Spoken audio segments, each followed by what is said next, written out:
Do you know what this is? Of course you know what a lightsaber is. It's the most iconic weapon in all of pop culture. Welcome to K-Cinematic, where the worlds of engineering and filmmaking are assembled. On this episode of Prop Perspective, we'll be covering the lightsaber's intricate history and lore. As we delve into that, we'll also be delving into why nerds like me spend hundreds, if not thousands of dollars on what some would consider a glorified flashlight. But to do that, we're going to have to go back to 1977, when Star Wars was first released.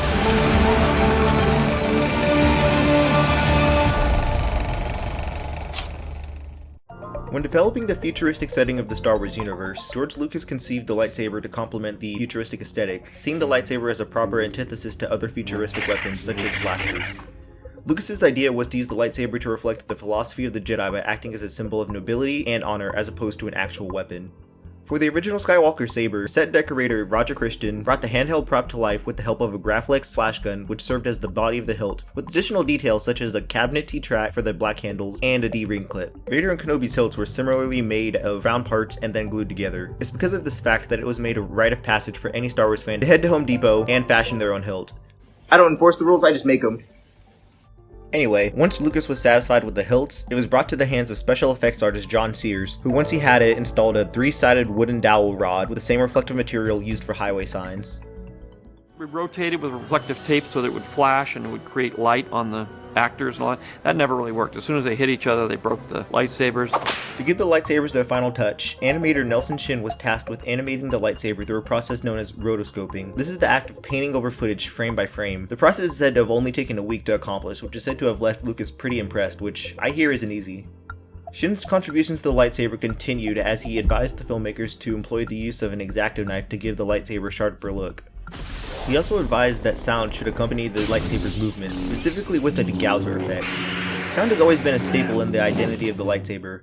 Thanks to the efforts of sound designer Ben Burt, the iconic sound was brought to life through the lovely crossroads of genius and chance. Voters would sit there with this kind of magical, mysterious humming sound that I thought was musical in a way. When I walked past the television set in my apartment, it picked up the hum from the picture. Normally a sound person doesn't want buzz or hum. In this case, the buzz and the hum were the answer.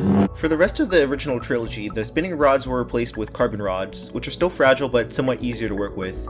So once the prequels came around, they came up with a slightly different approach. The new blades were now made from steel and aluminum blades, which were now durable but instead were bent after a little bit of punishment. For Revenge of the Sith, they used carbon fiber rods laminated with glass and plastic, which had the durability needed to survive the shooting process. However, it left actors and stuntmen with bruises. In terms of rotoscoping, the process was shifted towards a digital approach, which remains the way the effect is still enhanced today.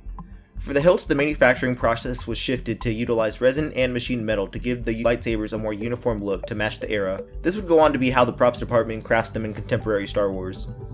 Lately, for shows like the Acolyte and Kenobi, the filmmakers use practical lightsabers that light up and clash like the ones in every Star Wars nerd's bedroom. With the use of these practical lightsabers, the props department had more control over the color and light intensity.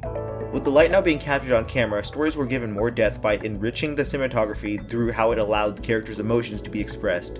See, cinematography isn't just good-looking lighting, but also how that lighting aids in telling the story. With the evolution of the cinematography, it's a crime not to mention the choreography that goes into the battles. As the franchise evolved, so has its iconic lightsaber duels. It's due to the fragility of the props and the nature of rotoscoping that the duels in the original trilogy were a little more reserved. Swordmaster Bobby Anderson helped the production work through these limitations and evolve the duels as they became more acrobatic and aggressive throughout the trilogy. Anderson worked closely with Hamill to teach him the art of kendo, a Japanese martial art of sword fighting that serves as the foundation for the choreography of lightsaber duels. Which is your spirit. You're not too angry, you're not too sad, you're not too happy. You're mentally and emotionally there to actually strike. Anderson's efforts were so vital that he would go on to perform the lightsaber stunts in the Vader costume for Empire and Jedi.